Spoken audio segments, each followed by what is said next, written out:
Ginhingyo naman ni Senator Judge Panfilo Lacson nga magpresenta sang isa ka competent witness nga magpaat o kung magapaat hagtuhoy man sa ginatawag nga intelligence fund. Ini matapos na obserbahan ni Senator Lacson nga akaangay nga kada quarter ang pagpagwa sa intelligence fund sang Office of the Vice President apang maisa ka kahigayonan nga naglain. Nagpasalig naman si House Prosecutor Representative Joel Chua nga may ipresentar ang House panel sa mga masunod nga kahigayonan. Naglahog naman si Trial Presiding Officer Chis Escudero nga sa subong confidential pa lamang ang pangalan sang amo nga kompetent nga testigo. Yari bala pamatian tanangin kabahing sang payag ni Senator Judge Panfilo Lacson.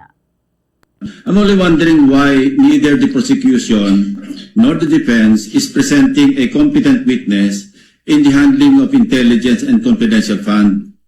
Kasi po, in my previous life, sa intelligence, sa law enforcement, ang natatandaan ko, kasi limited yung purpose ng intelligence at saka confidential fund. Nagtataka lang ako, nakita ko yung regularity ng withdrawals ng cash, parang every quarter, except for December, December 20.